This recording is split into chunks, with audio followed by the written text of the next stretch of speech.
Hello guys, Radhe Radhe. आज का जो हमारा वीडियो है वो 1 दिसंबर 2025 यानी कि डे 3 के ऊपर डेडिकेटेड है कि आपको आज क्या क्या करना है।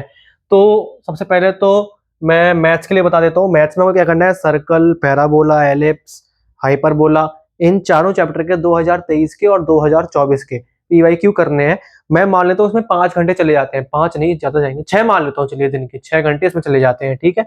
और फिजिक्स में क्या करना है आपको, सर्कुलर, यूनिट डायमेंशन और सर्कुलर यूनिट डायमेंशन, ग्रेविटेशन और मैग्नेटिज्म, इन चारों चैप्टर्स के आपको सारे के सारे फॉर्मूले जो है एक जगह लिखने हैं, ठीक है।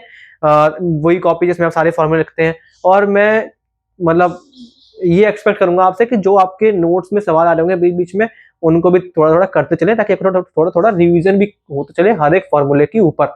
तो फिजिक्स में बता दिया मैंने, circular, unit dimension, gravitation, magnetism, इन चारों चैप्टर के सारे फॉर्मूले एक जगह लिखेंगे। मैथ्स में बता दिया कोनिक सेक्शन के सारे 2023 के और 2024 के पीवाईक्यू करेंगे। पीसी मैंने बताया आपको केमिकल काइनेटिक्स, कंसंट्रेशन टर्म और सॉलिड स्टेट, इन 3 चैप्टर्स के आपको नोट्स रिवाइज करने हैं। और उसी में आ जाते हैं। उसी में क्या है कि मैं 10 लेक्चर के अंतर्गत ना, 10-11 लेक्चर के अंतर्गत आपकी पूरी 12th की उसी बता दूंगा। पूरी मतलब 10-10 मिनट के लेक्चर होंगे, 10-12 मिनट, 14 मिनट, इससे ज्यादा एक्सटेंड नहीं होंगे वो वीडियोस। तो पूरी उसी कवर करवा दूंगा। तो मैंने 2 वीडियोस अपलोड कर दी है, उन 2 वीडियोस को आप देख लीजिए।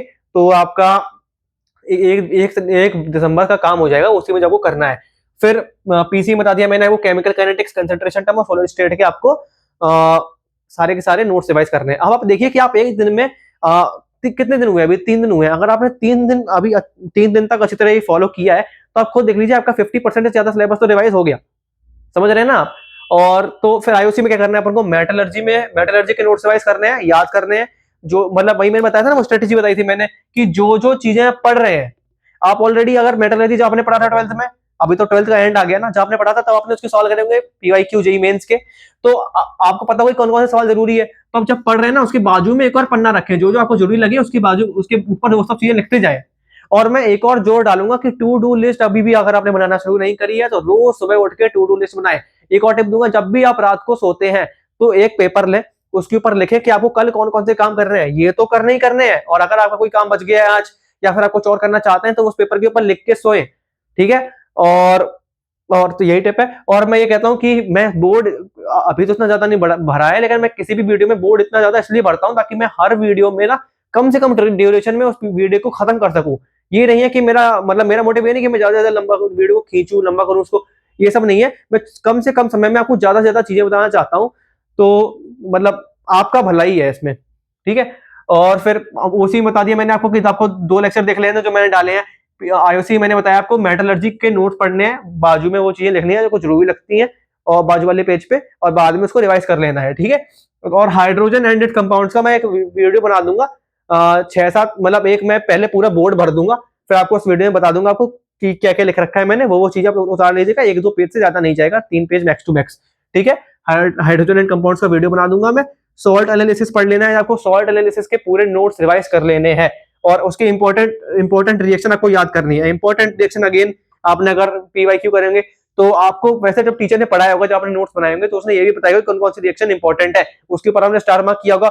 वो सारी की सारी रिएक्शन ना आप एक जगह पेपर पे लिखें। अब मैं सोच रहा हूँ कि इसके ऊपर भी एक वीडियो बनाने का, अगर आप मतलब अगर आपको लगता है कि सॉल्ट एनालिसिस के ऊपर एक वीडियो बनाऊं तो कमेंट में आप जरूर हाँ लिख दीजिएगा, ठीक है।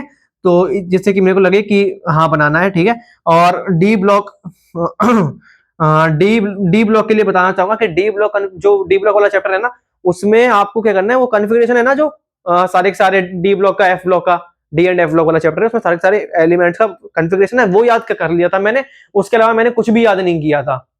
डी एंड एफ ब्लॉक में मैंने केवल और केवल इसके क्या नाम कॉन्फ़िगरेशन याद कर लिए थे, सारे के सारे एलिमेंट्स के, और कुछ भी याद नहीं किया था। और बाकी पीवाईक्यू जितने भी जेईई मेंस के आपके पास मॉड्यूल होगी ना, उसमें पीवाईक्यू होंगे, वो सारे एक बार उन सवालों के ऊपर अच्छी तरह रिसर्च कर लीजिएगा। बस उससे ज्यादा कुछ भी नहीं किया मैंने। सारे के सारे कॉन्फ़िगरेशन याद कर लिए, और जो जेईई मेन की पीवाईक्यू है आपके मॉड्यूल के अंदर, उन सब के ऊपर एक बार अच्छी तरह रिसर्च कर ली, उसका आंसर समझ लिया, बस। उससे ज्यादा कुछ भी नहीं किया, डीप में नहीं गया मैं। क्योंकि जरूरी नहीं है कि इन छोटे छोटे चैप्टर जो है ना, D block, F block, D and F block से खैर सवाल आते हैं, एस ब्लॉक हो गया, पी ब्लॉक हो गया, और एनवायरमेंटल केमिस्ट्री, इनसे बहुत कम सवाल आते हैं। तो मैंने बिल्कुल भी इन पे ध्यान नहीं दिया, क्योंकि मेरे को ऑब्वियसली 300 में 300 स्कोर नहीं करना था, मेरे को अच्छा स्कोर करना था। मेरे जेईई मेंस जनवरी अटेम्प्ट में मार्क्स आए थे 227 और जेईई मेंस अप्रैल अटेम्प्ट में आए थे 220 मार्क्स। ठीक है, तो ओसी बता दिया मैंने आपको, आईओसी बता दिया, पीसी बता दिया मैंने आपको, मैथ्स भी बता दिया और फिजिक्स भी बता दिया, और ये बता दिया कि टू डू लिस्ट जरूर बनानी है, पूरा ध्यान रखें। और ये बता दें, हाँ मैथ्स में एक और चीज बताना चाहूंगा कि मैथ्स में बाइनोमियल थ्योरम पे भी एक वीडियो बनाऊंगा मैं, कि उसमें कौन कौन से इंपॉर्टेंट फॉर्मूले हैं वो भी सारे के सारे बोर्ड पे लिख दूंगा, फिर सारे के सारे एक्सप्लेन कर दूंगा। और अगर आपको लगता है कि कोई और ऐसा टॉपिक है जिसके ऊपर मेरे को वीडियो बनाना चाहिए तो मेरे को कमेंट में जरूर बताएं। ठीक है, और बस इस वीडियो को यहीं एंड करते हैं। राधे राधे।